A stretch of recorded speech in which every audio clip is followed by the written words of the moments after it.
Sin embargo, también queremos darles a conocer de que según la lista de participantes aún no se ha incorporado, motivo por el cual les pido por favor unos 5 minutos a fin de a las 7:05 empezar el evento que se ha programado para el día de hoy. Muchas gracias.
Muy bien, buenas noches, bienvenidos a todos. Espero me confirmen si nos están escuchando, por favor.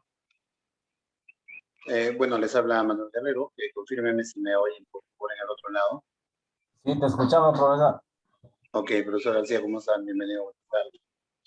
Efectivamente, se ha programado para el día de hoy un importantísimo evento de muchos que a través de esta organización académica que se ha constituido en la ciudad de Huánuco y que tiene como representantes a la abogada Olga Lazo Segura, funcionaria de reconocida trayectoria, al ingeniero Héctor Bravo Wiman, que también es muy capacitado en temas de informática y sistemas, y quien les habla, Manuel Guerrero. Hemos constituido una empresa con la finalidad de poder dar a conocer a la población peruana y también a quienes se encuentran en el extranjero y se puedan comunicar a través de este mismo medio, con el fin de dar a conocer a todos quienes tienen la gentileza de ir capacitando en diversos medios. Decirles de que la organización nuestra tiene como objetivo básicamente ofrecer eventos de capacitación en temas que estén en la expectativa básicamente de quienes ejercemos la función pública. Y hemos querido empezar este evento el día de hoy, dicho sea de paso, se ha convocado a muchos profesionales de todo el país, con el abogado Víctor Lizárraga.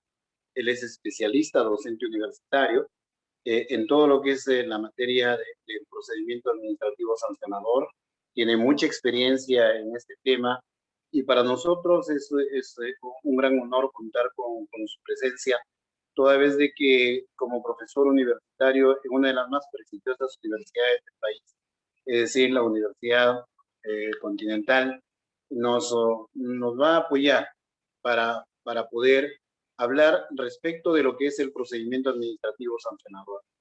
No nos olvidemos que se ha emitido la resolución 176/2021 de la Contraloría General de la República y que esa se realiza en dos instancias, ¿no? La primera instancia, que es el órgano instructor, quien realiza las investigaciones y propone las infracciones y sanciones, y el órgano sancionador que impone o desestima las sanciones propuestas.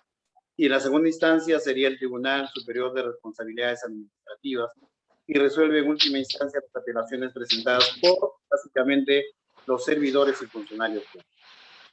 Quiero dar la bienvenida a la abogada Olga Lazo, parte de esta organización, y también al ingeniero Héctor Bravo, quienes estamos preocupados precisamente por la capacitación a todos quienes se interesen en querer seguir acumulando conocimientos relacionados, en esta vez, con la gestión pública.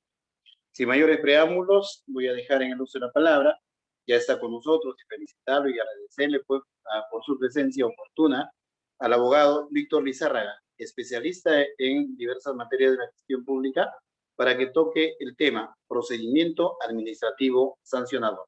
Adelante, doctor. Bienvenido.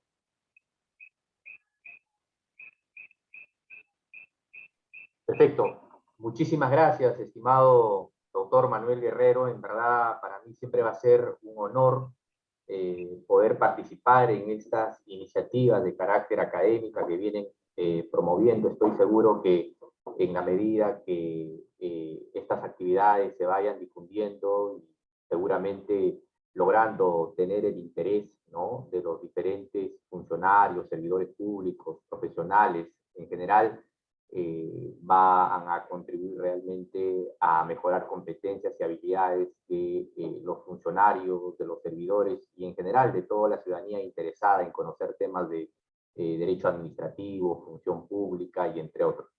Bajo esa lógica, en esta oportunidad me han encargado, vamos a tratar un tema de actualidad. Y eso implica, en principio, hablar de algunos conceptos generales, conceptos abiertos que finalmente nos van a traducir a temas más específicos y que lo vamos a desarrollar en el transcurso de estas dos sesiones que queremos trabajar con ustedes. ¿Ya? Reitero mi disposición de poder compartir con ustedes. Por favor, si hay oportunidad de que puedan ustedes participar, no se limiten, ¿no? Utilicen la manito, yo voy a estar muy atento. Asimismo, voy a estar atento a los comentarios, voy formulando preguntas, voy formulando algunas algunas interrogantes, y entonces de esa manera hacemos esta reunión dinámica, ¿ok?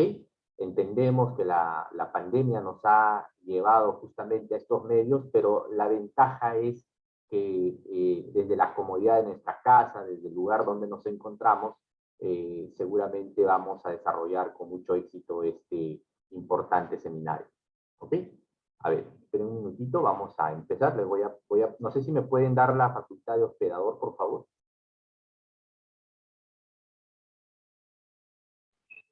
Héctor, por favor, habilítale esa posibilidad, por favor, esa opción.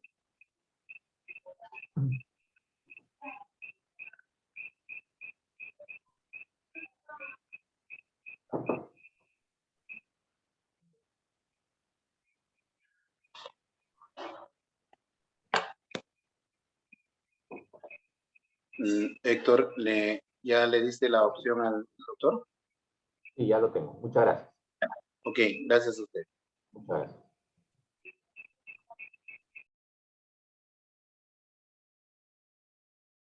Perfecto. Entonces, deseo en estricto empezar esta sesión trabajando conceptos generales que van a ayudar a introducir a lo que es realmente el procedimiento sancionador a cargo de la Contraloría General de la República, pero para tal efecto hay algunos conceptos que me parecen importante trabajar. Lo que significa realmente los fundamentos y sobre todo la influencia del procedimiento sancionador en el ordenamiento jurídico peruano.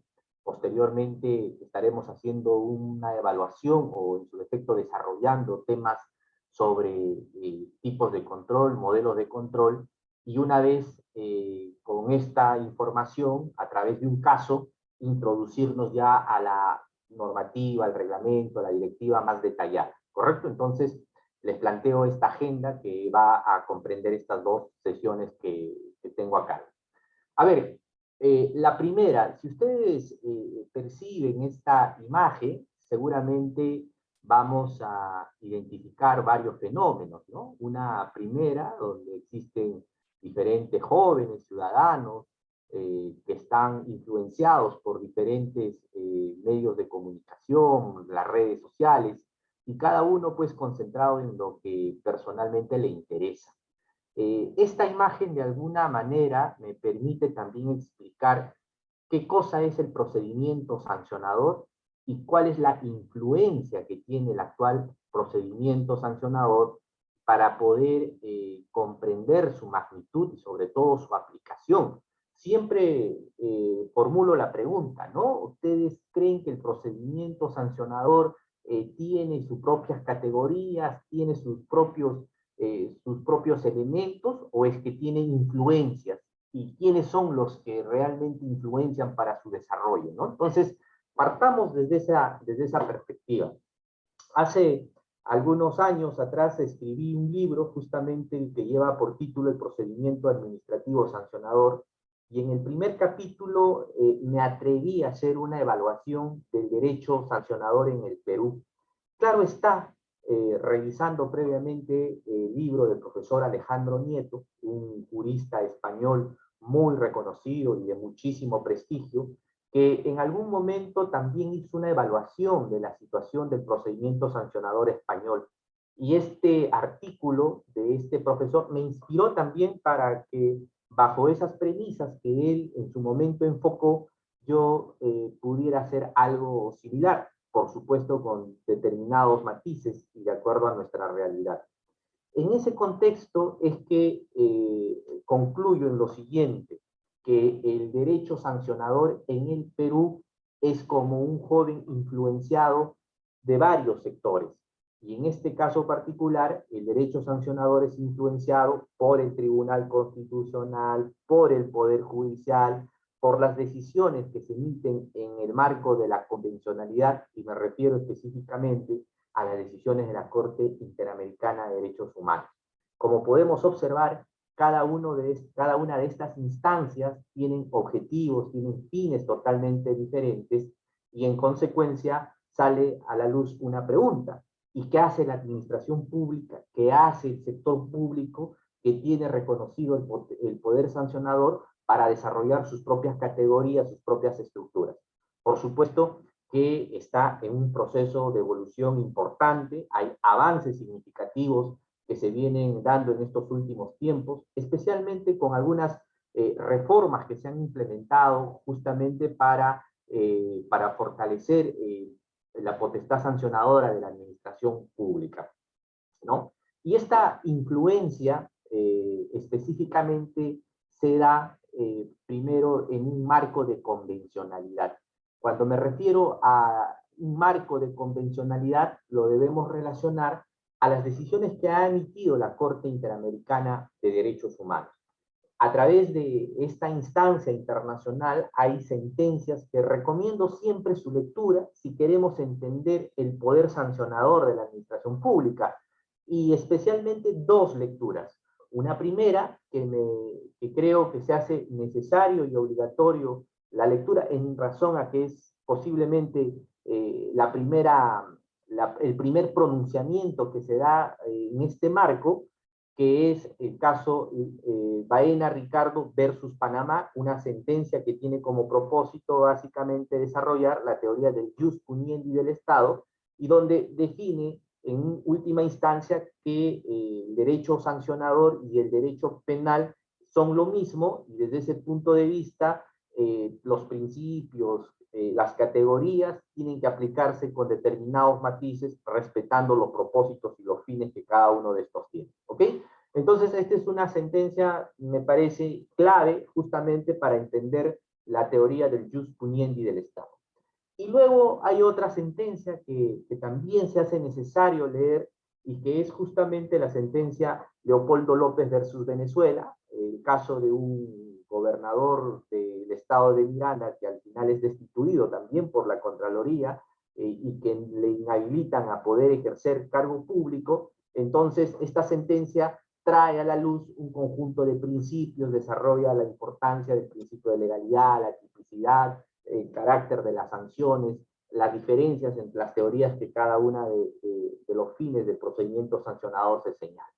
Y, por supuesto, que recientemente hay una sentencia también muy interesante que he terminado de leerla, es el caso Gustavo Petro versus Colombia, que justamente el tribunal, en este caso la Corte Interamericana, restringe el poder sancionador de la administración pública solo para aquellos funcionarios que ejercen una función activa, más no una función que se dé como consecuencia de voto popular o por elección popular, ¿no? Entonces, como ven, estimados estudiantes, la influencia del derecho sancionador en el Perú parte por una primera matriz que podríamos denominarla el marco de la convencionalidad a través de los pronunciamientos que la misma Corte Interamericana de Derechos Humanos ha establecido.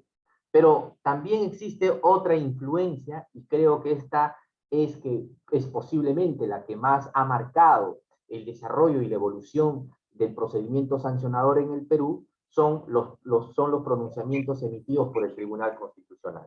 Y efectivamente, como yo les hacía referencia, en mi libro que había publicado hace algunos años, y que dicho sea de paso lo estoy actualizando, y lo voy a sacar para el próximo año, recojo un conjunto de sentencias que el Tribunal Constitucional ha desarrollado sobre el tema sancionador. Les pongo el ejemplo típico del non bis in idem, que como saben ustedes no está reconocida en la Constitución, a diferencia de lo que sucede, por ejemplo, en el modelo español, donde el principio del non bis in idem tiene un reconocimiento expreso en el artículo 25 de la misma Carta.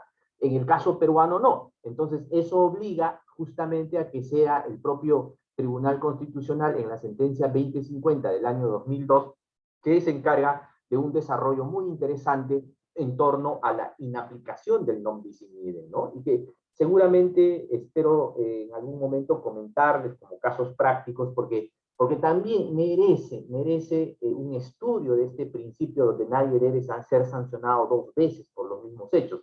Y entonces, en esta sentencia se establecen determinados criterios de inaplicación. Además, se hace una diferencia entre lo que es el non bis in idem de tipo procesal y el non bis in idem de tipo material, y que justamente todo este desarrollo teórico está emitido por el mismo Tribunal Constitucional.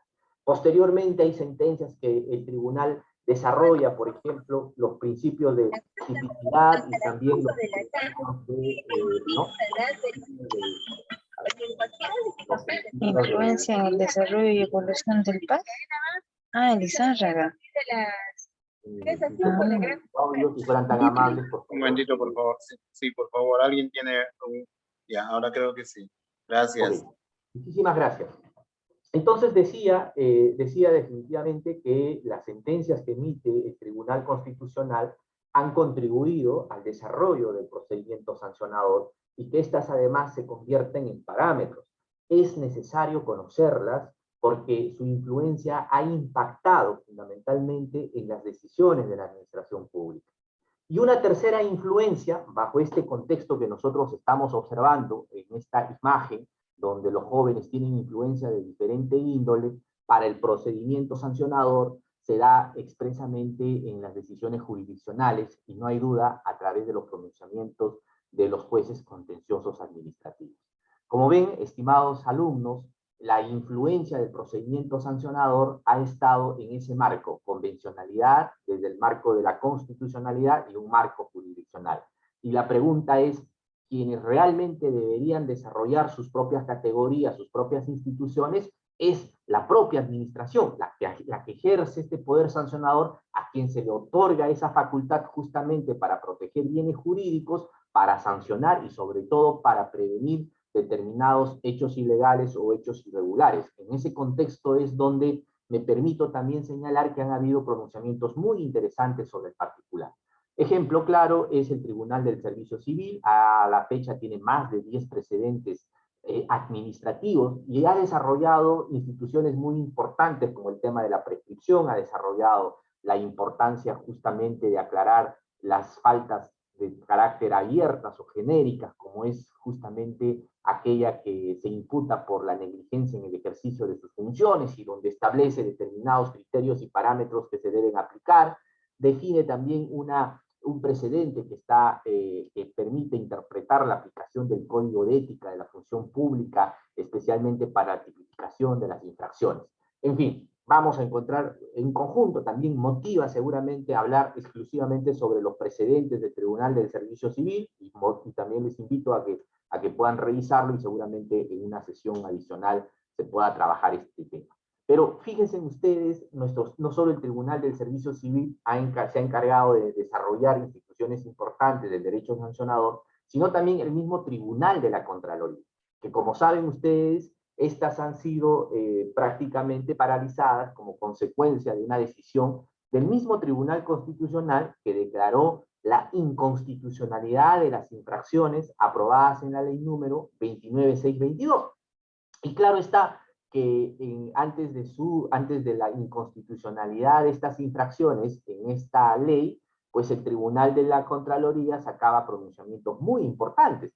Por ejemplo, la diferencia o la definición de lo que significan los perjuicios del Estado, el perjuicio económico, habló también o se desarrolló en estos precedentes temas referidos a interpretación de determinadas infracciones que seguramente van a servir ahora para que este organismo, cuando tiene que ejercer su poder sancionador, tome como referencia, ¿no? Y hay uno de los precedentes que no solo creó polémica, sino que además dentro de la academia habían posiciones diferentes, donde se inaplicó el idem bis in idem en sede administrativa, ¿no? Entonces, a través del precedente emitido por el Tribunal Superior de Responsabilidades, se hace una diferencia entre lo que es la responsabilidad disciplinaria y la responsabilidad funcional. Y el tribunal dice, la responsabilidad disciplinaria es una relación directa entre el trabajador y el empleador, y la responsabilidad funcional es una relación directa entre el funcionario público que ejerce determinadas atribuciones, actividades y funciones, y su vinculación con los intereses del Estado. Es en verdad muy abierta esta diferencia, y por eso que en la academia hay puntos de vista totalmente diferentes. Pero claro está que siempre va a existir polémicas por las decisiones que se emitan dentro de la administración, y eso es importante, eso saludamos, y así es que justamente tenemos que desarrollar. Y bueno, doy punto final porque justamente referirme a los pronunciamientos que han emitido otros tribunales como del OCE, de la OEFA, el tribunal de la misma SUNAT, que en relación especialmente a criterios de carácter formal, como son el tema de las notificaciones y otros aspectos, sirven justamente para construir aspectos fundamentales del derecho administrativo sancionador, no solo desde la parte sustantiva, sino también desde la parte procesal. Pero en estricto, y ya sobre lo que en verdad nos toca ahora, los que nos convoca para poder tratar es el procedimiento sancionador a cargo de la Contraloría, ¿cierto? Entonces, si queremos entender este tipo de procedimiento sancionador o este marco normativo que le atribuye la nueva potestad sancionadora a la Contraloría, siempre formulo la pregunta, pero ¿qué es el control gubernamental, no? ¿Qué son los modelos de control? ¿Qué son los tipos de control? Mire, son conceptos fundamentales que, si bien es cierto, no merecen mayor detenimiento, pero sí creo en estricto, como nociones generales, voy a plantear. ¿Ya? A ver, los modelos de control son tres, ¿ya? Eso es importante. Hay el modelo anglosajón, tenemos el modelo de tipo europeo y el modelo de tipo asiático. Cuando nos ubicamos bajo esta estructura, en el caso peruano es el modelo anglosajón. ¿Cuáles son las principales características del modelo anglosajón? Autonomía e independencia al momento de elaborar sus auditorías, equipos multidisciplinarios en la elaboración de los informes de control y fundamentalmente la imparcialidad de parte de los auditores al momento de llevar a cabo sus acciones de control. Y dicho sea de paso, saludo a los que son auditores en esta sesión, o en su defecto también recordamos un día muy importante, el día de celebra el Día del Auditor Gubernamental, ¿correcto? Entonces, los modelos de control, ¿no?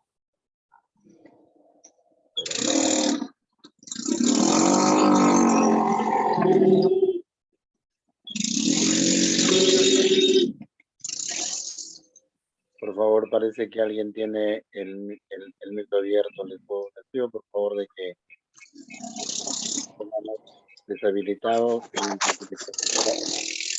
hablando. Listo, ya, ahora sí. Bueno, entonces, decía en estricto, ¿no? Decía en estricto que era importante hacer una diferencia entre los modelos de control y los tipos de control. Queda claro, por lo tanto, que los tres grandes modelos que existen a nivel de las EGS, que son denominadas entidades de fiscalización superior, son el modelo de control, el modelo anglosajón, el modelo europeo y el modelo asiático, ¿no? Nuestra Contraloría en Perú se acerca muchísimo al modelo anglosajón porque bajo esas características de la imparcialidad, la independencia, el carácter multidisciplinario de sus equipos, son los que de alguna forma resaltan. Y sobre los tipos de control, tendríamos que señalar que dentro de la doctrina encontramos el control de tipo político, el control de tipo persuasivo, el control de tipo jurisdiccional y finalmente el control gubernamental. ¿Ok? No hay duda que el control político lo ejerce el propio Congreso de la República a través de sus facultades y atribuciones previstas no solo en la Constitución, sino además en el reglamento, y eso todos los conocemos, ¿no? Estas se expresan a través de la censura, las interpelaciones que hacen a los ministros, asimismo la organización y la creación de las comisiones investigadoras, y también la vacancia, las mociones, la discusión y el debate de la vacancia presidencial son parte del control político que se les ha facultado en su reglamento y en la Constitución. Pero además hay un control de tipo persuasivo, y eso muy pocos lo conocen. Y esta la lleva a cabo la Defensoría del Pueblo. Si ustedes revisan el artículo 162 de la Constitución, se señala expresamente que la Defensoría del Pueblo tiene la supervisión de la administración pública y la prestación eficiente de los servicios públicos. pero su control es de carácter persuasivo. Claro está, porque el ombudsman, que es el defensor del pueblo, su magistratura está en la persuasión, ¿no? Claro, hoy los funcionarios públicos ya saben mejor cuáles son los límites y las competencias y atribuciones de la Defensoría del Pueblo, y entonces bajo esa línea, pues, lo que hacen es simplemente hacerse a la vista gorda de las recomendaciones que emite la Defensoría del Pueblo, ¿no? Entonces, quizás por ese motivo no es muy conocida este tipo de control persuasivo que se le reconoce en la Constitución a la misma Defensoría del Pueblo. Y por otro lado, tenemos el control de tipo jurisdiccional, que se da de un lado a través del control de la constitucionalidad a cargo del mismo Tribunal Constitucional, cuando las normas con rango de ley contravienen la Constitución, o aquellas que ejerce el mismo Poder Judicial a través de los procesos contenciosos administrativos frente a las decisiones arbitrarias o abusivas que emite la administración pública, y desde ese punto de vista son los jueces que tienen que pronunciarse, ¿correcto? Ese es el control de tipo jurisdiccional. Y finalmente, y creo que eso es lo que más nos importa, es el control gubernamental. Pero el control gubernamental, estimados colegas, no solo debe ser un control de tipo externo, sino además el control es de tipo interno. Y como no se difunde y no se conoce la importancia del control interno, se cree en estricto que el control gubernamental solo es externo, es decir, solo es atribuible a un organismo como la Contraloría General de la República, que dentro de sus competencias está el control de los fondos y los bienes públicos y de la legalidad y de la actuación de los funcionarios.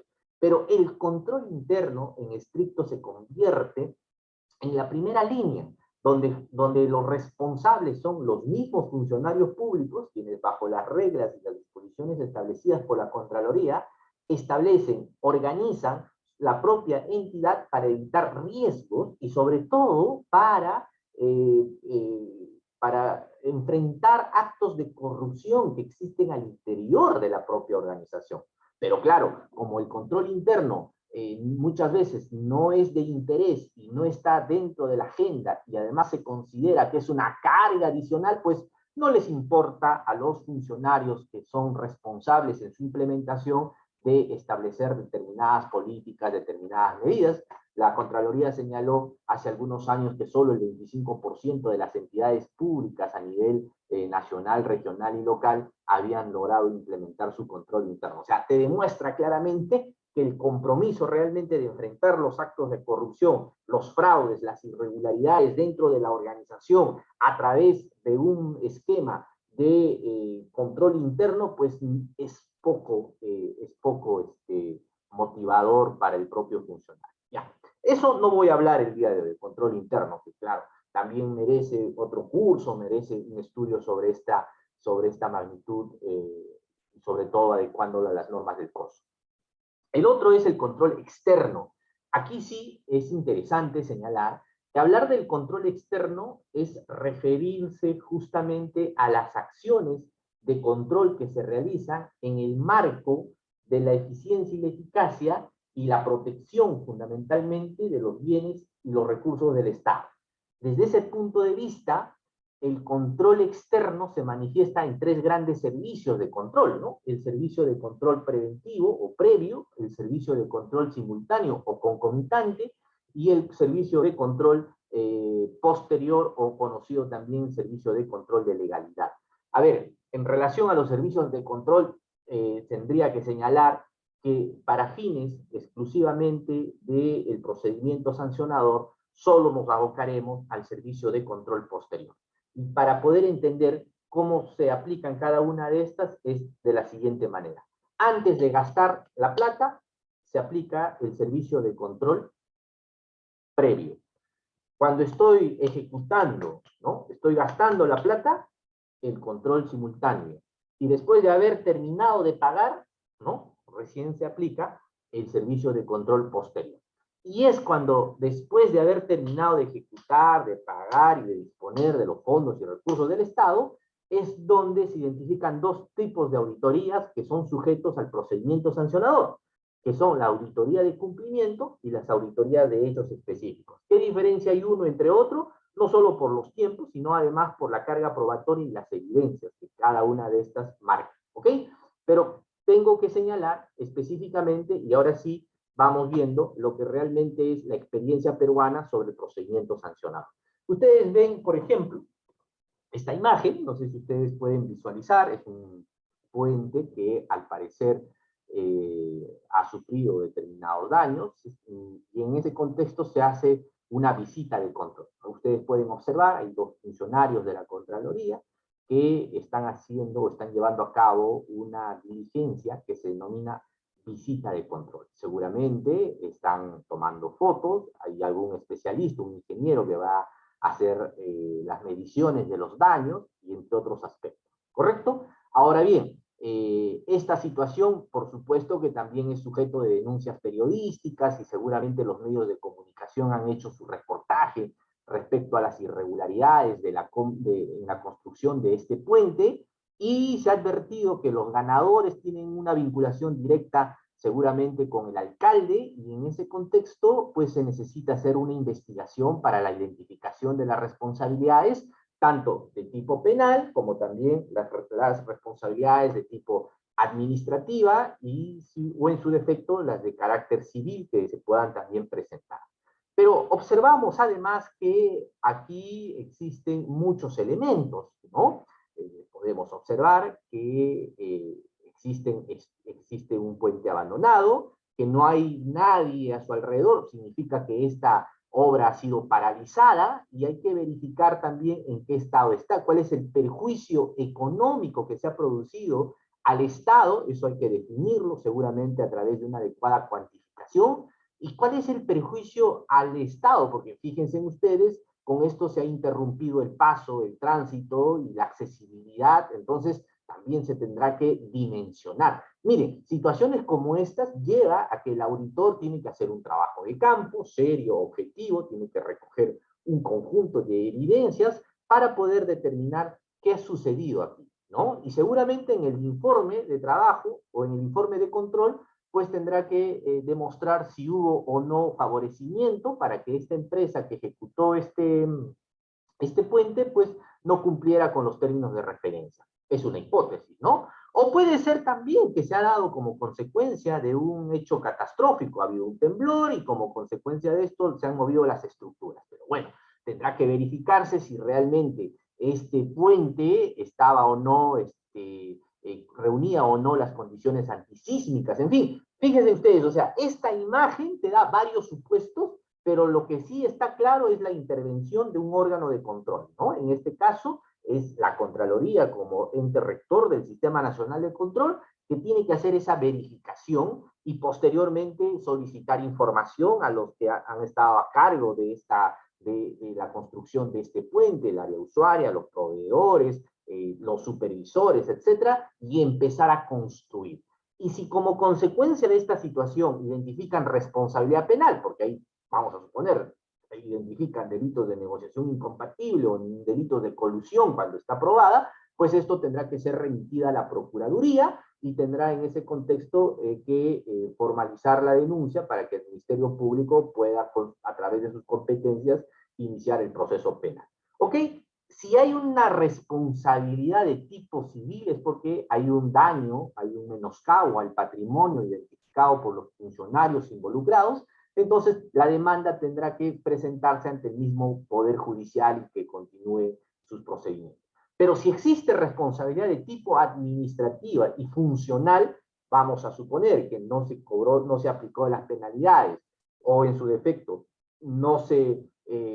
la recepción de la obra no se dio conforme a los requisitos establecidos en el contrato, bajo las condiciones, en fin. Entonces, si es una responsabilidad de tipo administrativa, ¿quién lo ve? ¿Lo ve la entidad o lo ve la Contraloría? Entonces ahí viene la discusión. ¿Cuándo lo ve la Contraloría y cuándo lo ve la entidad? Y eso lo vamos a conocer en breve. Y claro está, la situación es justamente hablar ahora de los retos y los desafíos del procedimiento sancionador, ¿no? Entonces estos funcionarios que han seguramente incumplido con sus deberes, con sus atribuciones y su conducta se ha adecuado a una de las 32 infracciones que ha estado reconocido, pues se someterán a un procedimiento sancionador, como muy bien señaló inicialmente el profesor, ¿no? Hay una fase instructiva, hay una fase sancionadora, hay una segunda instancia, y que eso lo vamos a ver en breve. ¿Correcto? Entonces, creo que con estos elementos yo he motivado a cada uno de ustedes a que presten la atención del caso para poder entrar ya a ver lo que significa realmente el procedimiento sancionador y el cual nos motiva justamente a poder a ver si me permite, a poder analizarlo. Ok, me avisan si se visualiza, por favor. ¿Sí, no?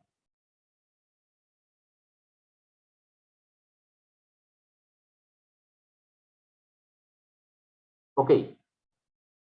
A ver, bueno, entonces, en conclusión, son tres aspectos importantes que he desarrollado. La primera es hacer una reflexión de la influencia del procedimiento sancionador en el Perú y cómo ésta ha venido desarrollándose gracias al aporte y contribución de la Corte Interamericana de Derechos Humanos, del Tribunal Constitucional y de los órganos jurisdiccionales, y que la administración pública que ejerce este poder sancionador viene en estricto también contribuyendo a ese desarrollo.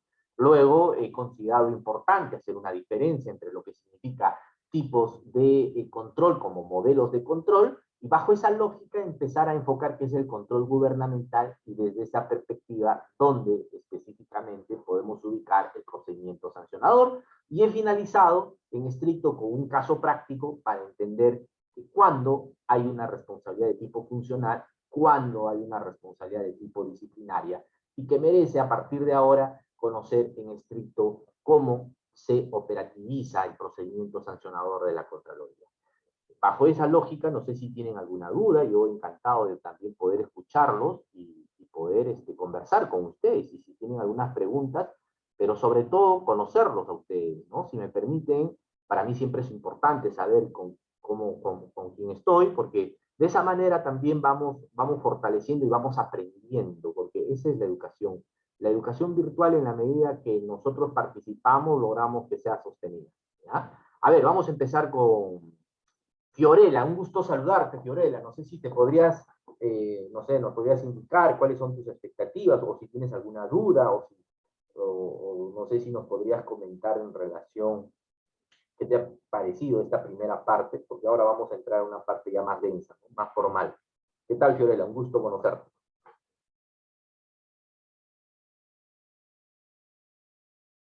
Bueno, al parecer tiene algunos problemas en su audio, pero bueno, también está con nosotros Edson Jesús. ¿Qué tal, Edson? Un gusto conocerte. No sé si nos puedes indicar dónde trabajas, cuál es tu experiencia, y si tienes alguna duda, alguna expectativa. Encantado también de poder escucharte.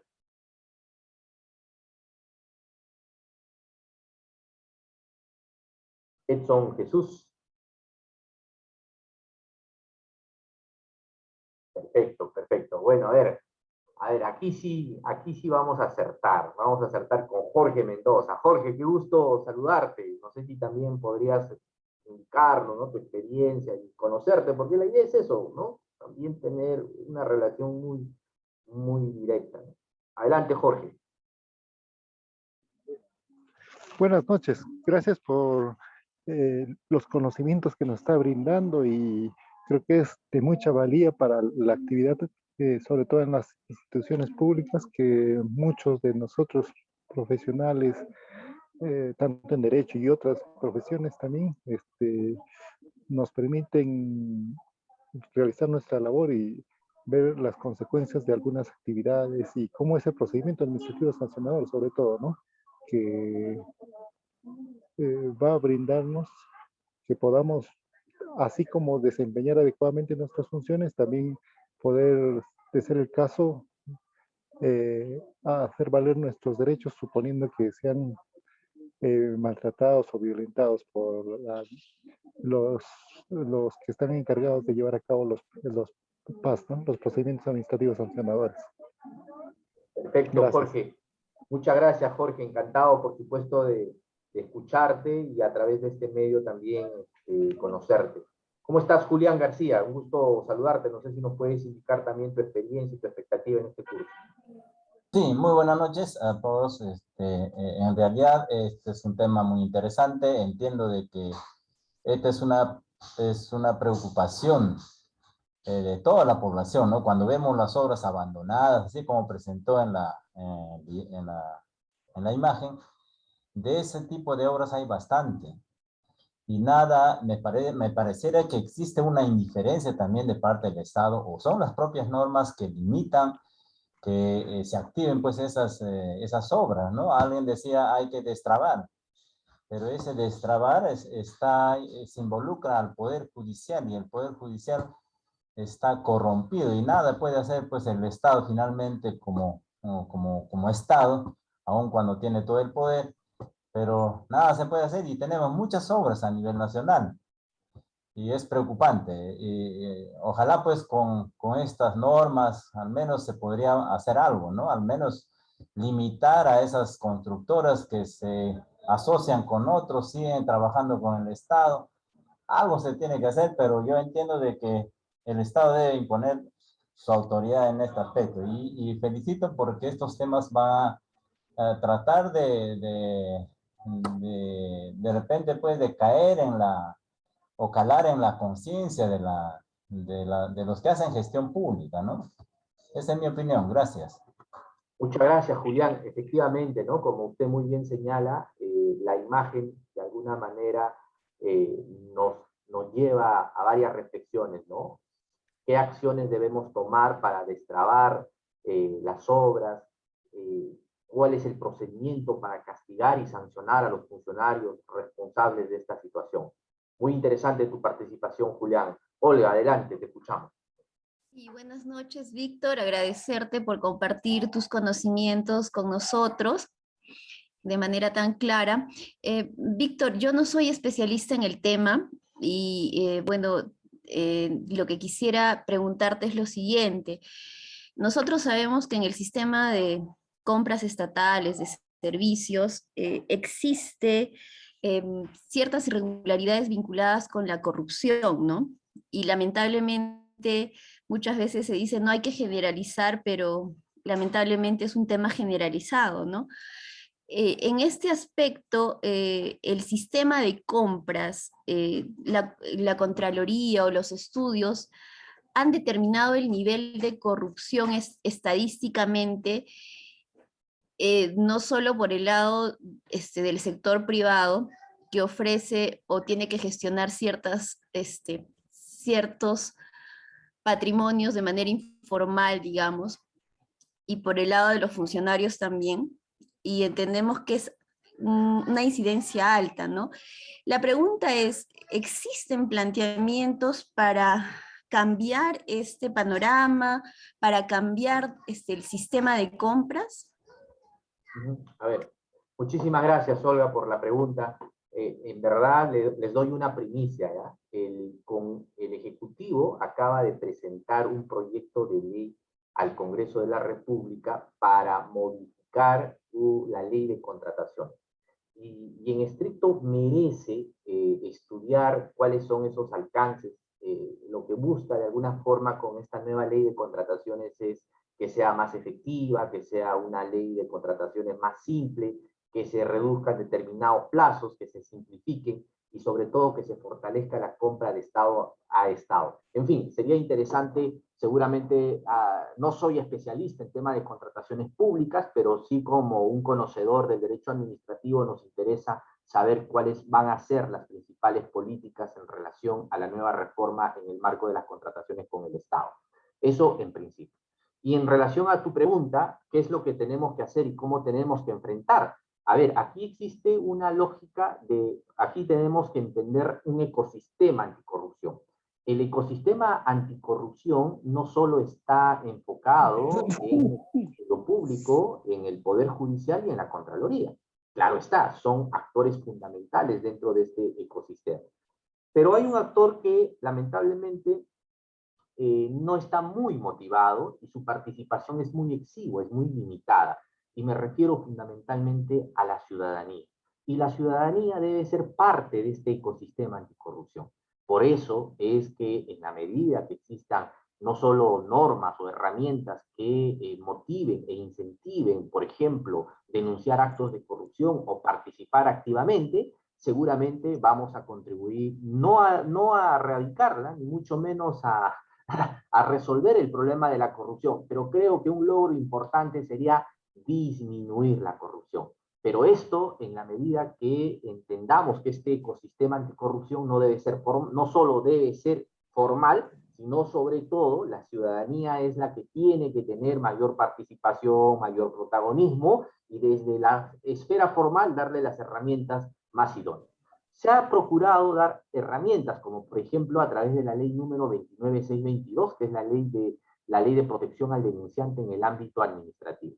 Ustedes saben que esta ley, anótenlo, si ustedes consideran, para que lo lean con detenimiento, la ley número 29542 establece la posibilidad de otorgar una recompensa a aquellos ciudadanos que denuncian actos de corrupción o funcionarios que identifican o conocen actos de corrupción dentro de su organización. Les otorga recompensa económica. La pregunta es, han pasado más de 10 años y cuánto se ha efectivizado. ¿A quiénes se les ha dado la recompensa económica y cuánto ha sido el monto? ¿Saben ustedes? ¿Tienen ese dato? Lamentablemente, la ley tiene buenas intenciones, pero la efectividad, la efectividad ha hecho que hasta la fecha no haya beneficiado esta recompensa económica. ¿Ok? Entonces, esto es, por ejemplo, un problema, ¿no? O sea, se trata de dar algunas herramientas, pero se aplican normas que no se adecúan a la realidad, porque en este caso particular se establece que la recompensa económica se da sí y solo si se aplica una multa al funcionario público en procedimiento disciplinario. Y ustedes revisan las sanciones en los procedimientos disciplinarios y no hay multas, pues, ¿no? Solamente hay sanciones, suspensiones o amonestaciones de tipo verbal. Entonces, hay situaciones como estas que hay que mejorar, ¿no? Entonces, desde esa perspectiva, Olga, creo definitivamente que hablando y refiriéndonos al primer punto de tu interrogante sobre las compras públicas, que es el sistema de abastecimientos, obliga sí a repensar una nueva ley de contrataciones del Estado. Pero claro, todos los gobiernos que ingresan proponen sus propias leyes de contrataciones con el Estado, ¿no? Veremos qué cosas importantes o interesantes se implementan en esta. Sirve básicamente para simplificar, para hacer más transparente, más eficiente las compras, pero esto es simplemente una buena intención, si es que el ecosistema anticorrupción no funciona, ¿no? Y en este caso es la ciudadanía, en estricto, que tiene que tener mayor protagonismo. Muy bien. Muy bien, yo creo que con esto ya hemos calentado, ¿no? Hemos calentado el ambiente y creo que ya estamos todos enganchados y me alegra muchísimo que hayamos empezado ya a meternos de lleno a la sesión de clases y ahora sí empiezo a presentar este tema que es un tema muy largo, que es un tema que nos va a traer varias reflexiones y ya el conocimiento en estricto de la norma, ¿correcto? Vamos a ver entonces. ¿Ya? A ver, ¿qué es lo que yo deseo? Sí, Ricardo, adelante, Manuel Ricardo. Un gusto también saludarte y conocerte. Adelante. ¿Qué tal? ¿Cómo estás? Me parece que hay una referencia. Tu audio, sí. Tu audio. Sí, es el audio. Ya. Bueno, ahora sí, quienes conocemos, digamos, pues, la gestión pública, aunque sea, digamos, por algún paso que hayamos tenido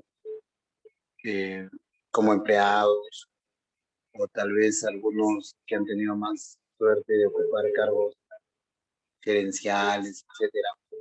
Podemos apreciar de que la gestión pública es un escenario en el que campea la corrupción. Desde las instancias más altas hasta las más bajas.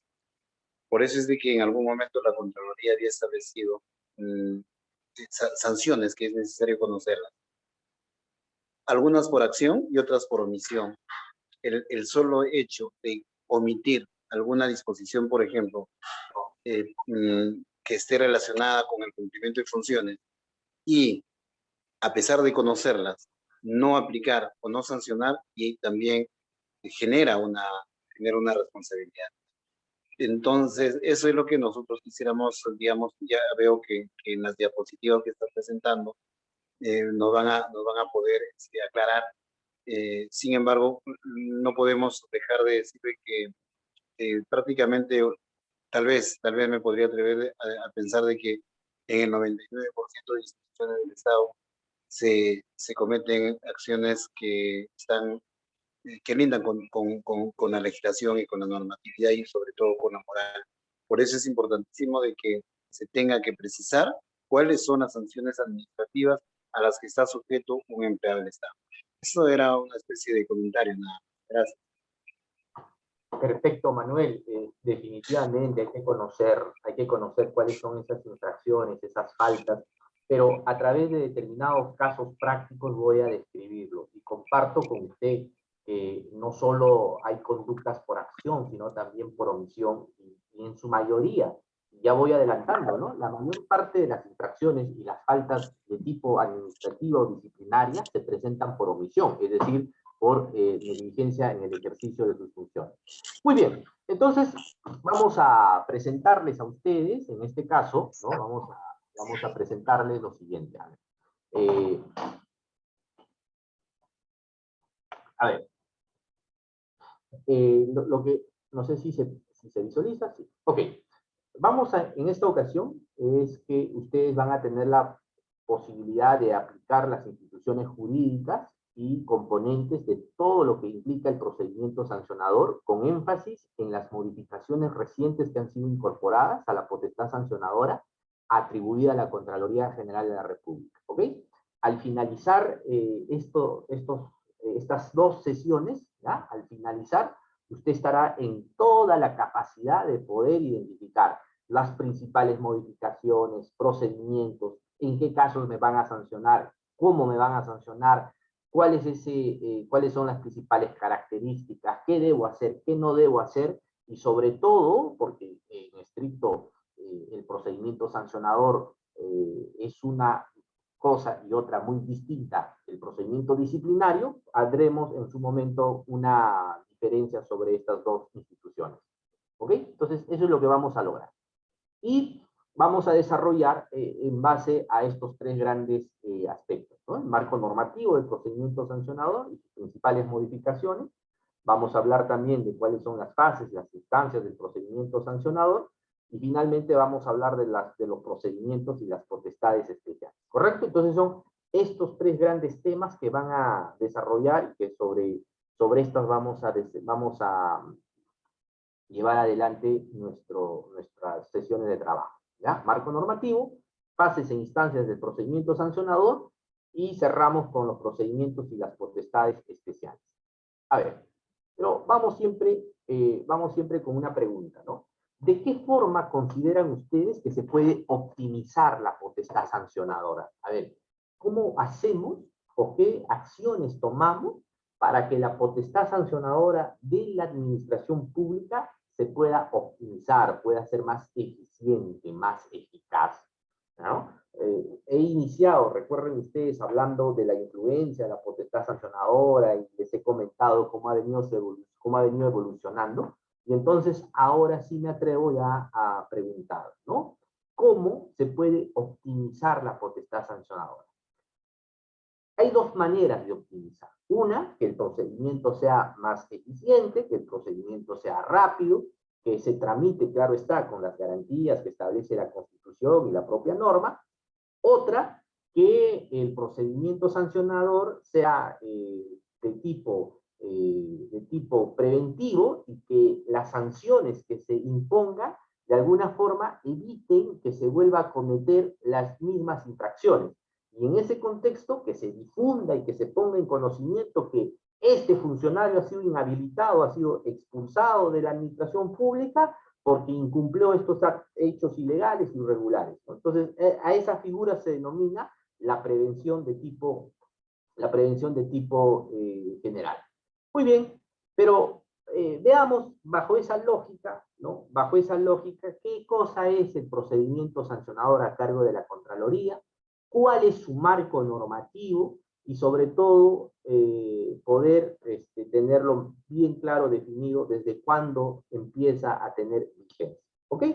A ver, esta es una pirámide, como comprenderán, para los que son abogados, mucho lo vinculamos a Hans Kelsen, que es un jurista austriaco que desarrolló la pirámide kelseniana en su obra La teoría pura del derecho, y que siempre se parte de estos lineamientos, o sea, de la constitución política. Y la pregunta es, ¿en la constitución política se reconoce el poder sancionador de la Contraloría General de la República? ¿Existe un artículo donde se señale que la Contraloría, aparte de las labores de control, de supervisión de los fondos, los bienes del Estado, también tiene reconocido el poder sancionador?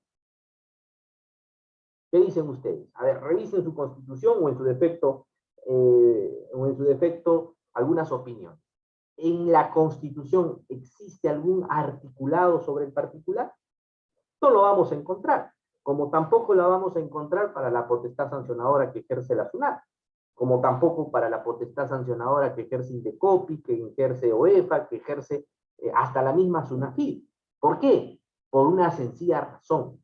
No es necesario que expresamente la facultad sancionadora reconocida en la administración pública esté consignada en la Constitución. Porque si es así, ya no serían 206 artículos, sino seguramente estas crecerían. Porque hoy, más que nunca, existen muchísimas administraciones públicas que tienen poder sancionador.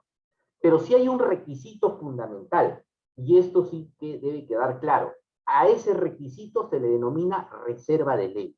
Y la reserva de ley, el cual está expresamente sí reconocido en el texto único ordenado de la ley 2744, dice: solo por ley o decreto legislativo se habilita a las administraciones públicas ejercer poder sancionador. Ojo, solo por ley o por decreto legislativo. Hace años tuve la oportunidad de trabajar en un municipio, ¿no? Fui el asesor de un alcalde. No les voy a decir el nombre porque el señor pues ha sido muy intrépido, ¿no? Y bueno, con buenas intenciones seguramente, pero un día me convocó a su despacho y me pidió que sacara una ordenanza municipal que prohibiera y limitara, ¿no?, el tránsito de los ciudadanos en la calle principal, ¿no? O sea, el tipo estaba enloquecido, ¿no? No quería que ningún ciudadano transite y que como consecuencia, y si en caso contrario incumpliera, ¿no?, se les impusieran multas, ¿no?, económicas, es decir, se les ejerciera poder sancionador. Y además, que se les privara de su libertad. Ya, bueno, lo que me pidió el tipo era pues totalmente extravagante, para que vean que nuestras autoridades muchas veces en ejercicio abusivo de su poder te pueden pedir muchas cosas, y justamente los técnicos y los profesionales, así como cada uno de los que estamos presentes, ¿no?, hacemos un esfuerzo para capacitarnos, formarnos, y podemos en ese sentido aclarar a nuestras autoridades políticas, ¿no? Y tuve que decirle, señor alcalde, lo que usted está planteando no solo es inconstitucional, sino además es descabellado. Primero, a través de una ordenanza municipal no se puede ejercer potestad sancionadora. Usted podría ejercer en la medida que la ley habilite o te reconozca, o reconozca no solo a ti como municipio, sino a todas las municipalidades, potestad sancionadora. ¿Ok? Entonces, desde ese punto de vista, con ordenanzas municipales, pese a que tienen fuerza de ley, no se reconoce poder sancionador. Desde ese punto de vista, si en su municipio su alcalde tiene poder sancionador que no está habilitado por ley, ojo, porque sí tienen, los municipios tienen facultades sancionadoras habilitadas por ley, pero que en su mayoría están relacionadas a temas de fiscalización. Bueno, eso es una cosa totalmente diferente. Pero la regla fundamental, la regla es que solo por ley o por decreto legislativo las administraciones públicas ejercen poder sancionador. Esa es como primera premisa. A eso se denomina la reserva de ley. En ese contexto, como he señalado, en la Constitución no existe un articulado de tipo expreso que habilite a la Contraloría a ejercer el poder sancionador. Pero sí en la ley número 27785, el cual ha sido modificado por la siguiente, por la ley 29622. En esta ley, la 29622, sí se reconoce y se le habilita a la Contraloría a ejercer la facultad sancionadora. Entonces, cuando presentaron su demanda de inconstitucionalidad contra la ley número 29622, en este caso del Colegio de Abogados de Arequipa, una de sus pretensiones justamente era esta, que la Contraloría no podía ejercer poder sancionador porque ésta no había sido reconocida y además no estaba regulada en la Constitución. Desde ese punto de vista, el Tribunal Constitucional le responde y les dice, señores, no es necesario, es suficiente que esté reconocido en ley o decreto legislativo para que ejerza su poder sancionador. Y bajo esa línea es que se viene ejerciendo esta facultad sancionadora, que es vigente a partir de todos los hechos realizados a partir del día 21 de julio de 2021. Implica, estimado colega, que a partir de esta fecha para adelante, si usted ha cometido alguna de las 32 infracciones que están reconocidos, es posible que esté sujeto a una potestad sancionadora de la Contraloría.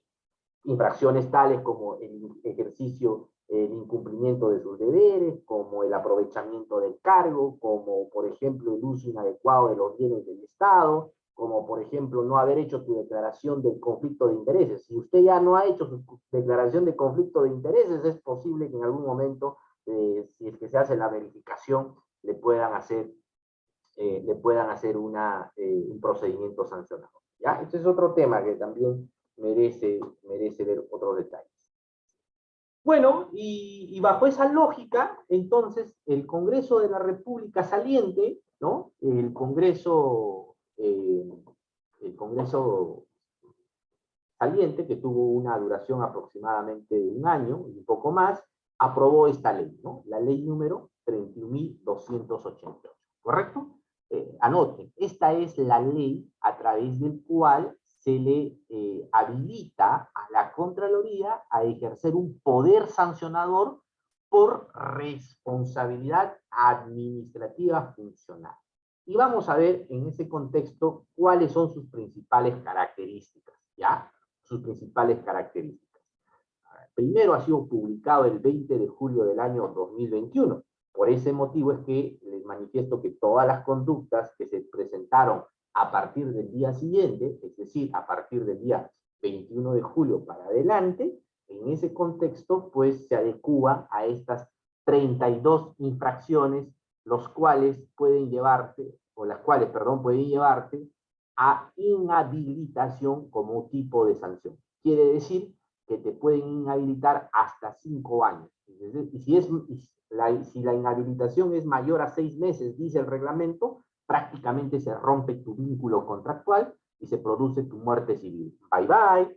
Ahora bien, esa situación también merece, bajo esa lógica, estudiar cuándo te sancionan, sobre qué te sancionan, y hay que también saber evitar y prevenir determinadas acciones.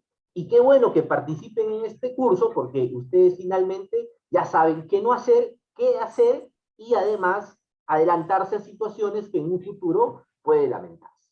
Pero vamos entonces a hablar poco a poco, pero creo que merecemos un break, de tomar ¿no? No sé si los organizadores me confirman, podemos tomar unos 5 minutos para un poco movernos, un poco tomar agüita y continuar con el desarrollo. O continúo, depende de ustedes, ¿ah?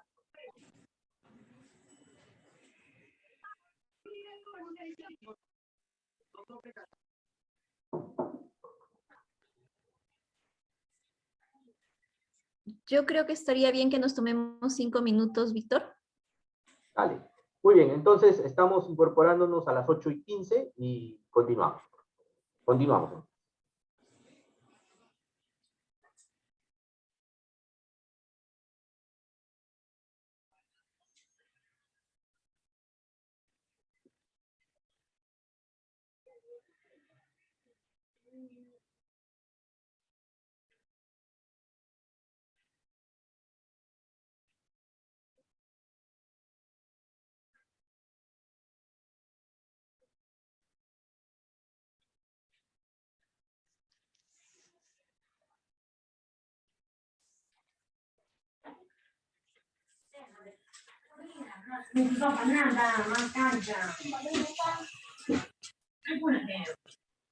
Hay algunas personas que tienen todavía activado el micro, por favor, desactiven.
En breves instantes vamos a volver al curso interesante sobre el procedimiento administrativo sancionador que se está desarrollando ahora. Ya estamos con... Adelante. Muy bien, muchas gracias. Continuamos. Bueno, antes de irnos al break, habíamos empezado a tratar,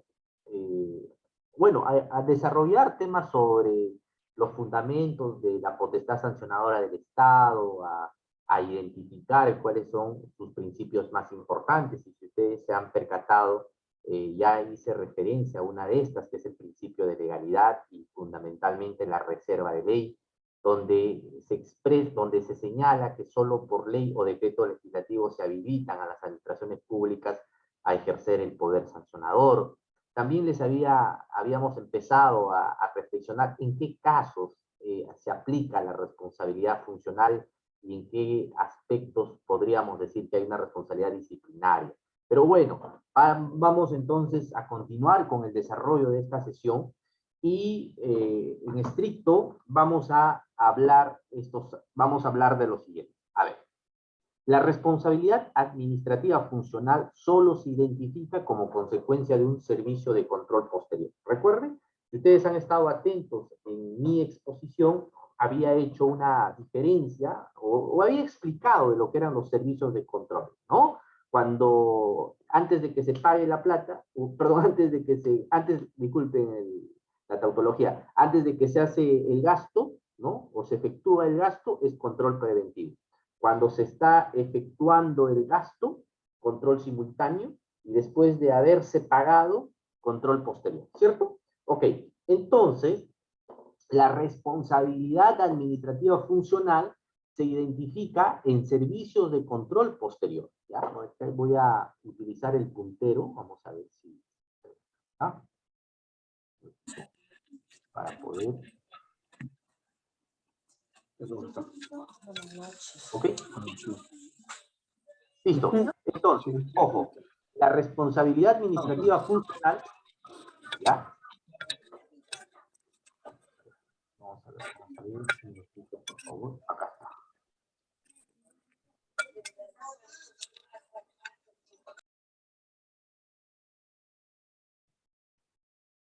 Ok, como pueden ustedes observar en la pizarra, la responsabilidad administrativa funcional se identifica en servicios de control posterior. Ya, los servicios de control posterior que sirven exclusivamente para el inicio del PAS, es decir, el gatillador, son dos: las auditorías de cumplimiento, o conocidas también como auditorías de legalidad, porque lo que se verifica es el incumplimiento de las disposiciones normativas, los deberes, las funciones, entre otros aspectos, y las auditorías de hechos específicos. Esta modalidad de auditoría de hechos específicos es una modalidad que ha sido incorporado recientemente. Las auditorías tradicionales que en estricto se conocen a nivel de todas las entidades de fiscalización superior son tres: la auditoría de desempeño, la financiera y la de cumplimiento. En el caso peruano, la auditoría de cumplimiento, vamos a suponer, con fines didácticos, claro está, se ha subdividido en auditoría de hechos específicos. ¿Cuándo estamos ante una auditoría de cumplimiento y cuándo estamos ante una auditoría de hechos específicos? En principio, por la cuantía. Una auditoría de cumplimiento normalmente está cuando el monto está por encima de las 8 UIT, ¿no? Una auditoría de hechos específicos es cuando es menores a 8 UIT. Otra característica está en relación a los tiempos, a los plazos, ¿no? Otro sobre el tema de las evidencias, la complejidad en recoger los medios de prueba o en su defecto, ¿no? La documentación. Ya son diferencias que las vamos a encontrar en las normas aprobadas por la misma Contraloría. Pero lo que estoy haciendo es una clasificación de carácter didáctica, ¿ya? Mayores detalles, por supuesto, la vamos a ubicar a nivel de las normas especiales. Es a través de estos dos tipos de auditoría donde se identifican tres responsabilidades. Puede identificarse una responsabilidad de carácter penal, otra de carácter civil y la responsabilidad administrativa. Pero la responsabilidad administrativa también se subdivide en una de carácter funcional y en otra de carácter disciplinaria. Cuando estamos en una responsabilidad de tipo funcional, estamos en aquellos casos que las conductas típicas se adecúen a alguna de esas 32 infracciones que han sido aprobadas en esta ley 31288. Y cuando estamos en una infracción de tipo disciplinaria, cuando las conductas están relacionadas a faltas leves o en su defecto, cuando la comisión auditora considera que el hecho que se ha cometido o en su defecto que ha originado un acto irregular o ilegal, no constituye hecho sujeto a la potestad sancionadora de la Contraloría. ¿Ok? Y es por ese motivo que se le otorga en la misma ley la prevalencia de la potestad sancionadora de la Contraloría. No quiere decir con esto que las entidades ya no van a tener su poder disciplinario.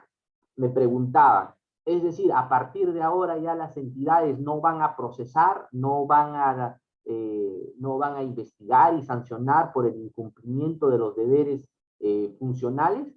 Por supuesto que van a continuar. ¿Por qué? Porque tienen su propia autonomía administrativa y sobre todo la ley, como les había manifestado, la ley habilita que las entidades puedan ejercer potestad sancionadora de tipo disciplinario. En ese contexto continúa. Pero si la Contraloría sobre esos hechos ha tomado conocimiento, la entidad tendrá que abstenerse hasta que culmine el pronunciamiento de segunda instancia. Ojo, si en caso contrario no se abstiene y pese a que la Contraloría ha identificado la responsabilidad y está procesando y a pesar de esa situación, ¿no? Continúa procesando y le impone una sanción, pues esa figura definitivamente está sujeto a una declaración de nulidad. ¿Ok? Vamos a poner casos prácticos para poder explicar. A ver, primer caso. Hace algunos años en un gobierno regional se decidió a través de un acuerdo de Consejo Regional aprobar la exoneración de un proceso de selección para la compra de maquinarias pesadas por el monto de 20 millones. ¿Ya? No les voy a decir qué gobierno regional, ¿no? Porque definitivamente no merecen estos momentos, pero son frecuentes en diferentes niveles de gobierno. Resulta que en esta región se estaban produciendo muchísimas lluvias y también algunas inundaciones, y entonces estaba afectando seguramente el tránsito de un pueblo a otro.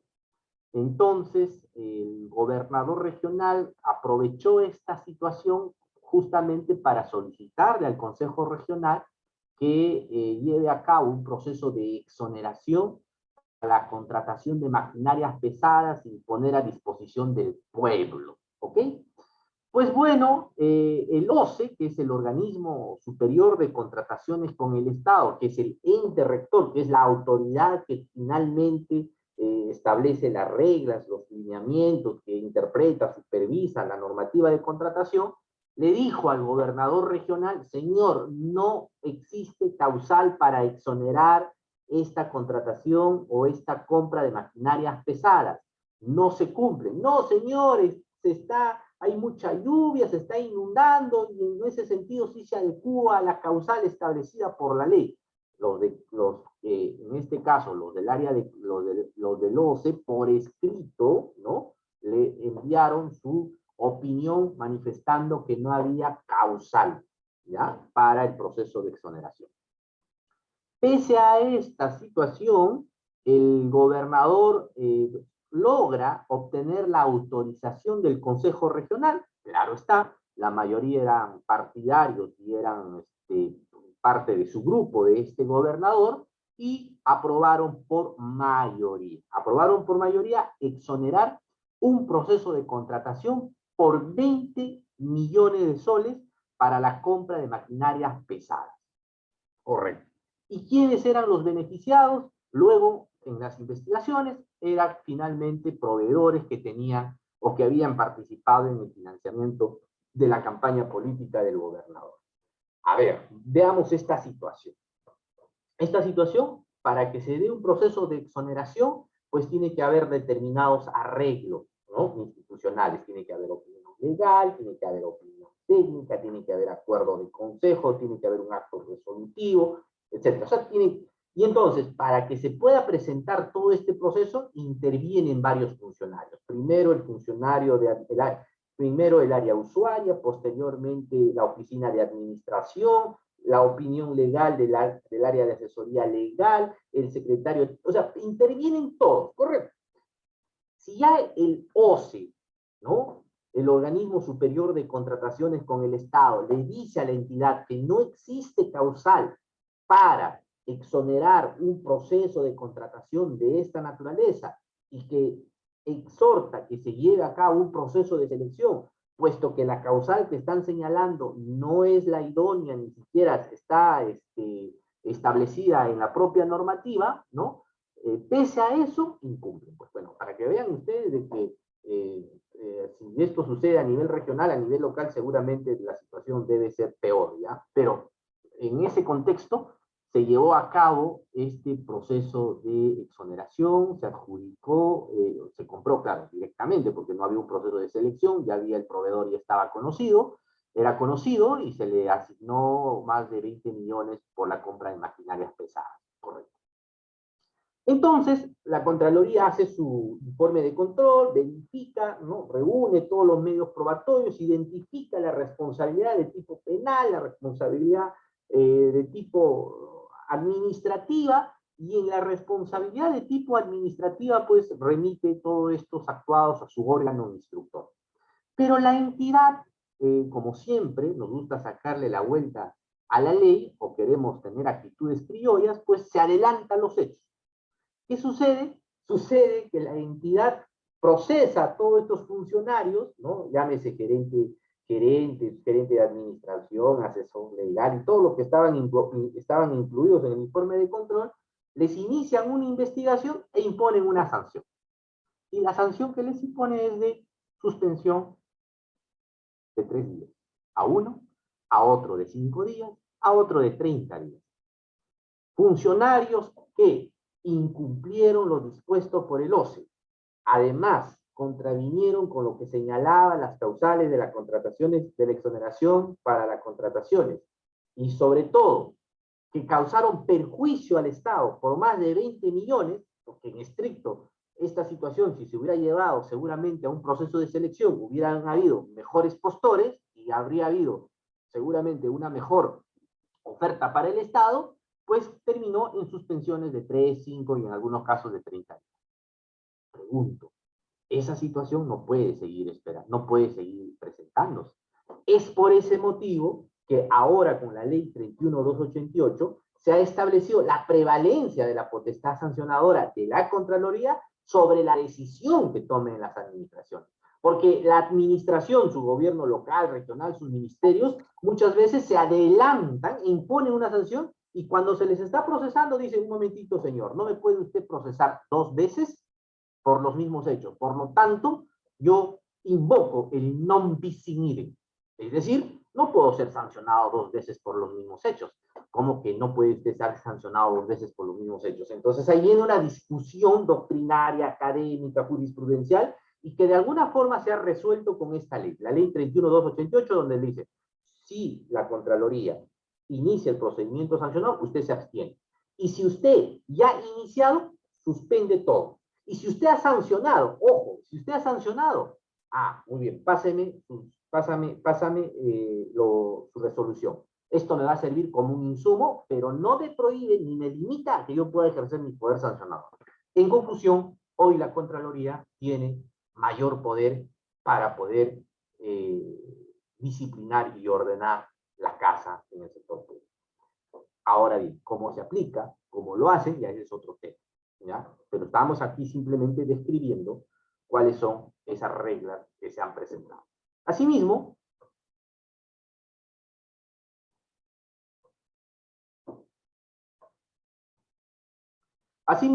se ha aprobado el reglamento, ¿no? El reglamento que a continuación vamos en detalle a explicar. Vamos a ver.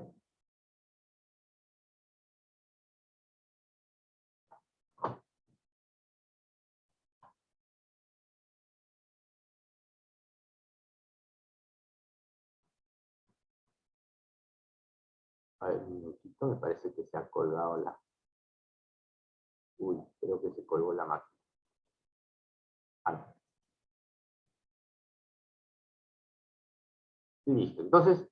Entonces vamos a ver ahora cuáles son estas principales características, ¿no?, de el poder sancionador, de la facultad sancionadora que se le ha reconocido a la Contraloría. En principio, no identifica responsabilidades prescritas, o sea, esta es una regla importante. Antes, los auditores o las comisiones auditoras identificaban hechos ilegales o irregulares pese a haber prescrito.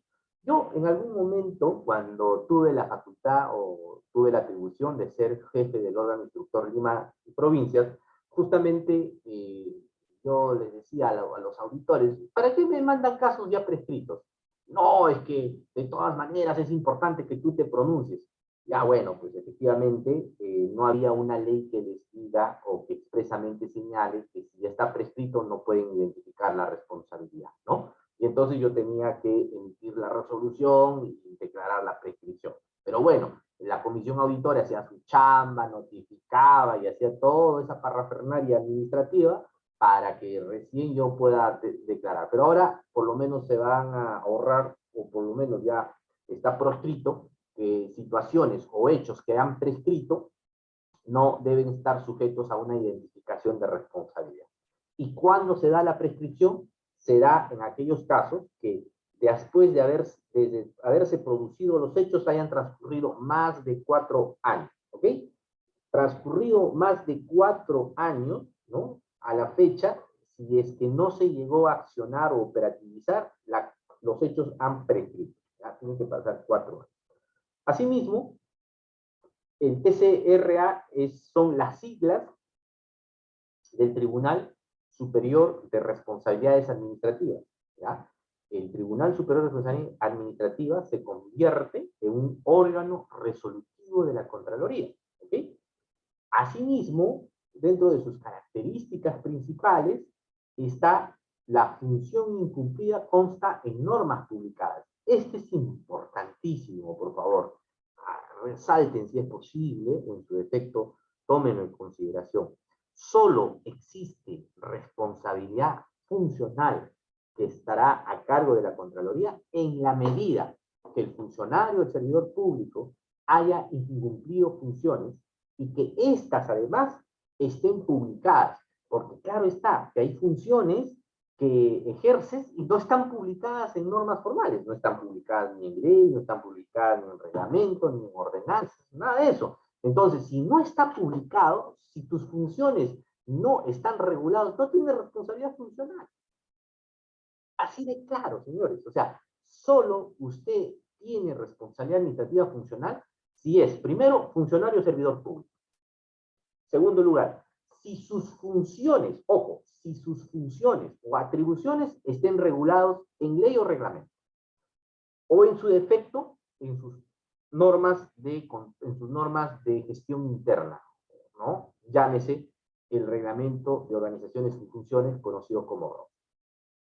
Si sus funciones no están previstas ni en ley, ni en reglamento, ni en el ROF, bueno, ya estarán en su MOF, ¿no?, su Manual de Organizaciones y Funciones. Bueno, tampoco sus funciones están ni en el ROF ni en el MOF. Bueno, ahí hay una posibilidad. A través de un acto de administración interna, su superior jerárquico le asigna determinadas funciones y responsabilidades. Pero esos hay que tomarlos con pinzas, porque las funciones principales, la responsabilidad no es delegable. Desde ese punto de vista, quien tendría que ser el responsable es finalmente el que ha delegado. Entonces, tiene una complejidad, ojo, y aquí quiero de alguna manera resaltar.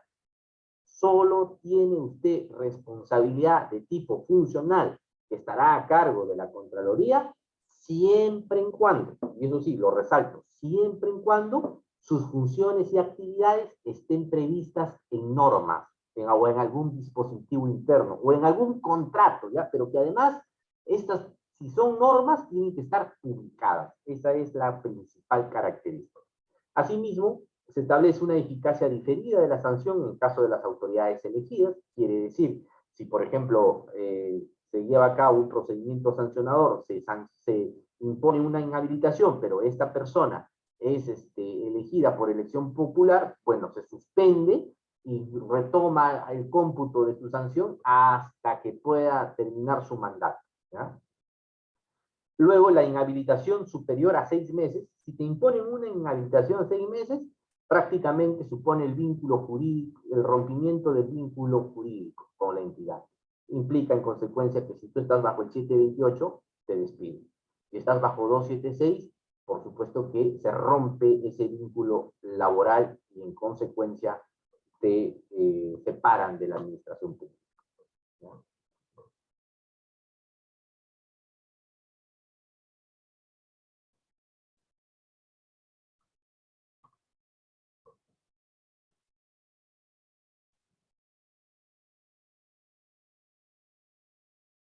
Muy bien.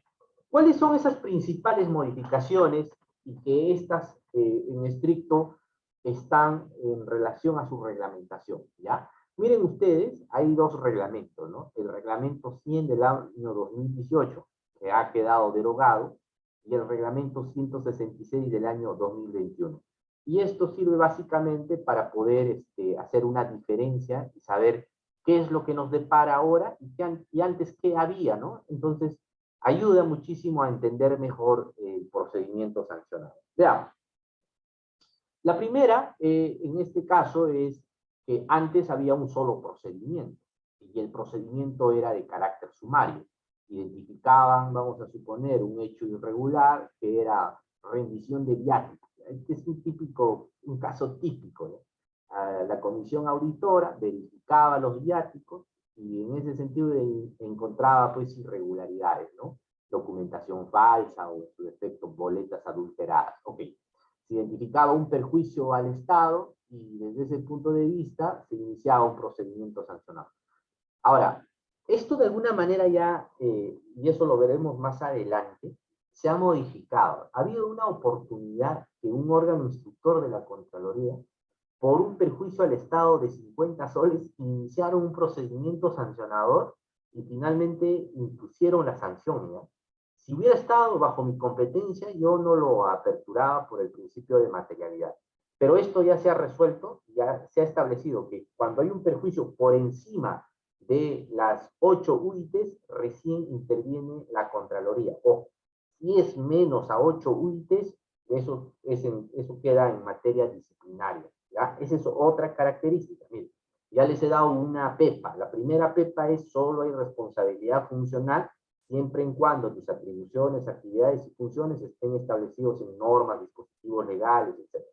La segunda PEPA es que solo hay responsabilidad funcional cuando el perjuicio económico que has ocasionado está por encima de las 8 UITs. Ojo, si es más de 35.000 nuevos soles el perjuicio al Estado que te identifica, entonces tú sí estás sujeto a un proceso sancionador a cargo de la Contraloría. Si es menos, no hay duda que esta se verá en el ámbito disciplinario. ¿Ok? El típico caso, ¿no?, de aquellos funcionarios que en su rendición de cuentas adulteran, falsean documentación, ¿no? En este caso el procedimiento es uno solo, se inicia la investigación, se notifica los descargos, se hace la evaluación de los descargos, pronunciamiento y sanción. Es uno solo. En cambio, con el nuevo reglamento, el procedimiento se diferencia en complejo y sumario. ¿Cuándo es complejo? ¿Cuándo es sumario? Lo veremos más adelante, pero ya hay una diferencia en estricto aquí definida. Antes, y eso es una novedad importantísima, yo les menciono que esta es una decisión importante para el desarrollo del procedimiento sancionador, porque no vamos a encontrar en otros procedimientos sancionadores estas reglas. Antes, por ejemplo, no habían excepciones para el inicio del procedimiento sancionador. Ahora sí. Una de esas excepciones es, como les he señalado, que el perjuicio económico sea menor a 8 UITs. Otra excepción que se puede presentar en este caso está justamente relacionada a aquellos aspectos relacionados a las funciones y competencias o las funciones que no han estado publicadas en las normas, ¿no? Antes no había la figura de la conclusión anticipada, hoy sí se prevé y se regula, es decir, yo reconozco la infracción y desde ese punto de vista me adecuo a lo que significa a lo que significa a lo que significa el derecho administrativo sancionador premial, ¿no? Entonces te reducen la sanción. Antes no había antes se presentaba la notificación personal en el domicilio. Imagínense, para ir a ubicarle a ese funcionario. Había uno que vivía, yo recuerdo cuando estaba como evaluador ¿no? en Huancayo, me hace recordar, fui a notificar a un funcionario público que vivía en Jauja, y sus coordenadas eran inubicables, pues, ¿no? Me pasé horas y horas caminando justamente para yo lograr su notificación, pero que es totalmente real, ¿eh? Lo que les digo, ¿no? Y teníamos que hacerle llegar, pues, de manera personal, porque si no, esta podía ser declarada nula, ¿no? Pero bueno, esto ya prácticamente está desfasado. Ahora te habilitan una casilla y tienes que estar pendiente, pues, de las notificaciones, de las resoluciones que se emiten para que pueda ser válido, ¿no? Entonces ahora todo se da a través de una notificación electrónica en casilla. Antes se regula la nulidad como parte de la apelación, ahora se reconoce y se regula la nulidad de oficio, o sea, es decir, el superior jerárquico puede, bajo esa lógica, es decir, en este caso particular, el tribunal declara la nulidad de oficio, ¿ya? Asimismo, dentro de las diferencias que podemos ubicar, encontramos que el reglamento, ¿no? El anterior establecía o regulaba la figura de las actuaciones previas de la subsanación de las inadmisibilidades. Sin embargo, ahora no se regula ni se prevé las actuaciones previas, ¿no? Eso a mí me parece, a título personal, claro está, eso está mal, ¿no? Yo creo que siempre debe haber actuaciones previas. El instructor tiene que hacer diligencias preliminares, debe solicitar información complementaria para estar convencido, ¿no? Realmente de su teoría de caso, y que al final puedan haber elementos de convicción suficientes para que se imponga la sanción. Antes el OSI de la entidad se hacía cargo del seguimiento y la ejecución de las sanciones, ¿no? Hoy esta potestad es a cargo de una sugerencia de gestión de aseguramiento y evaluación, ¿no? Asimismo, antes el plazo en primera instancia duraba 210 días y la segunda no tenía plazo. Hoy el plazo legal para procedimientos complejos son 160 días y para los procesos sumarios son de 80 días, ¿correcto? Entonces, estas son las diferencias que queríamos señalar, y justamente les decía cuándo estamos ante un procedimiento de tipo sumario y cuándo estamos ante un procedimiento de tipo complejo. Hace algún tiempo, cuando tenía esta responsabilidad, llegamos a procesar a más de 25 funcionarios de la línea 2 de metro. Ya se imaginan lo complicado que era. Pero además, como la mayoría era de pro inversión, resulta pues que cada uno tenía su abogado, su especialista técnico, su economista, en fin, o sea, era uno de los procedimientos más complejos. Pero como no estaba regulado como tal, pues procuraban presentar un conjunto de escritos para que ésta pueda caducar. Bueno, esto de alguna forma ya se ha resuelto. Cuando se presentan casos donde hay más de 4 a más administrados, y cuando las infracciones son más de 3 a más infracciones imputadas o algún administrado, o la materia requiere mayor plazo por la complejidad, entonces se le da el caso de complejo. Pero también hay procedimientos de tipo sumario, o sea, han habido procedimientos sencillos donde se ha identificado la responsabilidad de un solo funcionario, un típico caso, lo típico, inaplicación de penalidades, ¿no? El jefe de logística inaplicó penalidades pese a que estaba obligado a hacerlo, ¿no? Se olvidó, no verificó ya. Creó un perjuicio al Estado por más de 56.000 soles, ya. Eso ya pues es un procedimiento sumario, rápido, ¿no? Entonces ahí no necesito mayor prueba, simplemente es el incumplimiento o el ejercicio negligente de sus funciones. Oye, usted como jefe de logística tenía que inaplicar la penalidad porque no ha presentado dentro de sus tiempos los entregables y además ha creado un perjuicio a la prestación de los servicios públicos de la administración. Entonces, al no hacerlo, y es más, le ha pagado, y en ese sentido ni siquiera se ha resarcido el daño a favor de la administración, pues bueno, tengo pruebas suficientes para a través de un proceso sumario iniciarle el proceso y además sancionarlo, ¿no? Y ahí está demostrado. Como ven, estos son los dos aspectos que merecen retener. Muy bien, entonces, ya para la siguiente sesión vamos a dedicarnos a hablar ya sobre la segunda parte, sobre todo lo que son las fases e instancias del procedimiento sancionador, ¿correcto?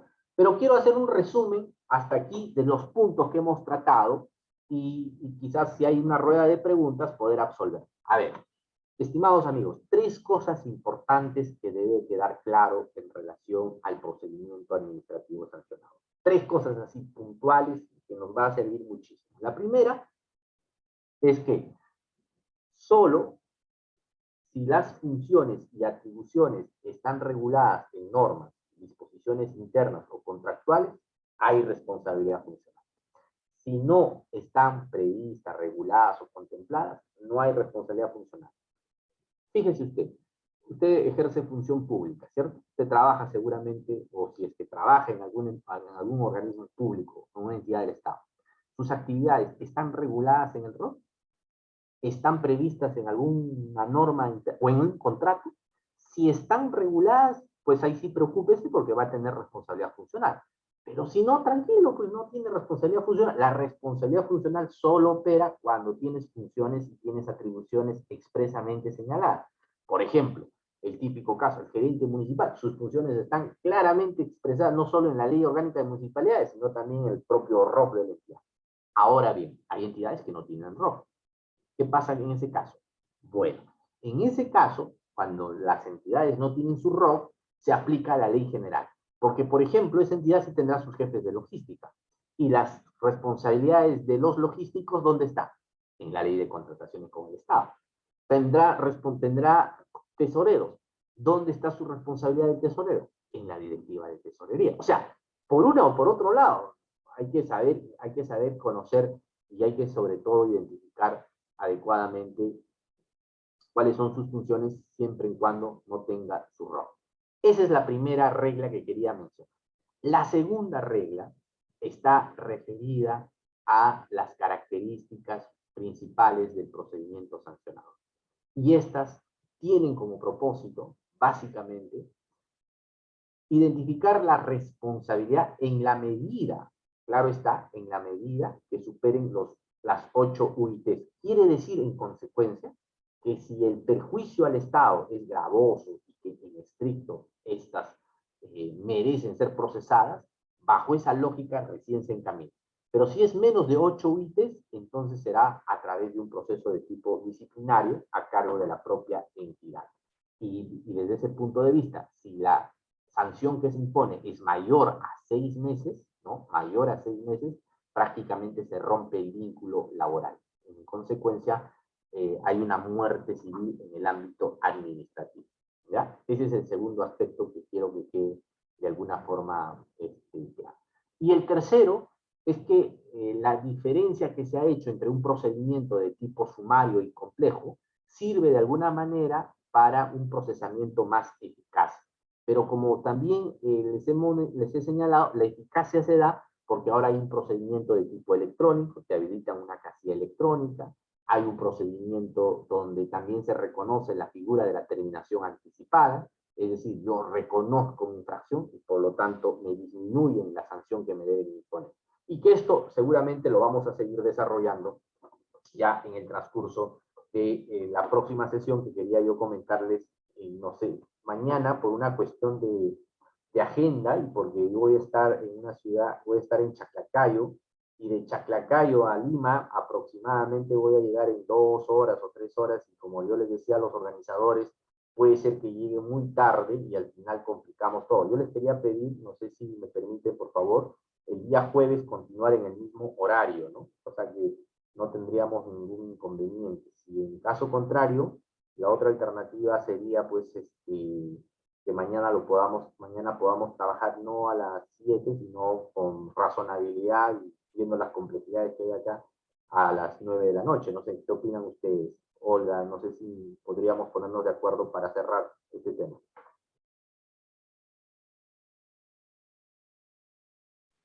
Bueno, bueno, yo creo de que sería cuestión de que le demos la tranquilidad del caso por mañana para que usted pueda hacer sus actividades normales. Y lógicamente eso ya escapa también de los tiempos, etcétera. Y la segunda charla la podríamos hacer el día jueves. Yo creo que los colegas van a entender eso. Perfecto, muchísimas gracias, Manuel. Entonces, el día jueves a las 7 estamos igual conectados.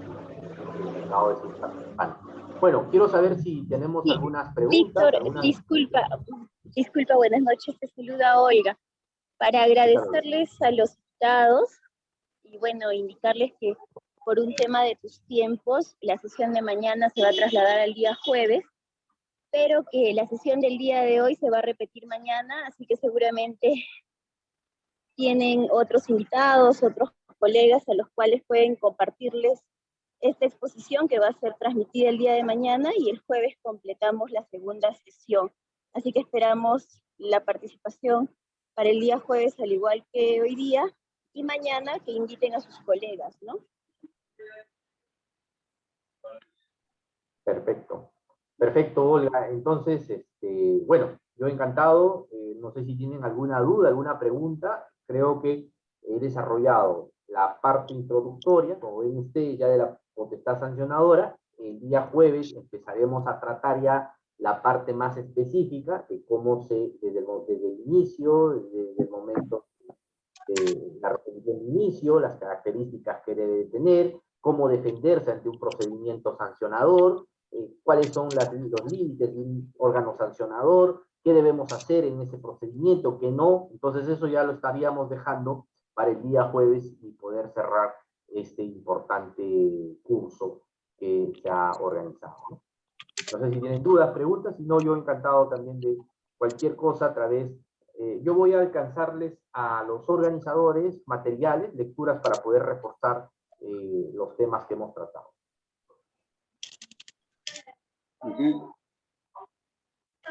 A ver, de repente los miembros del auditorio tienen alguna pregunta que hacer, indudablemente que deben haber muchas, pero si prefieren ustedes la dejamos para el jueves, o si no las pueden plantear ahora, en realidad pueden tomar en consideración también lo que va a ocurrir mañana y pueden ir preparando sus preguntas de tal manera que el expositor nos pueda resolver el día jueves, ¿no? Cabe mencionar de que los certificados para las personas que ya mencionó la doctora Olga, lo pueden hacer, digamos, una vez que queden ya confirmadas las situaciones que están pendientes. Preguntas, cuestionamientos, observaciones, tal vez, o casos, ¿no?, en los que se encuentren y nos pueden ayudar a resolver. ¿Alguna pregunta, por favor? Muy bien. Víctor, parece que no hay ninguna pregunta, como estaríamos cerrando. Hasta el día jueves a las 7 de la noche. Muchas gracias. Perfecto. Quedamos. Cuídense mucho. Un gusto saludarlos. Muy bien, muchas gracias. Disculpen. A ver. Disculpen, por favor, antes de terminar, no sé si podríamos escribir los datos en el chat para tenerlos presentes en la certificación, por favor. Ajá. A ver, Héctor, en el chat, ¿dónde podemos encontrar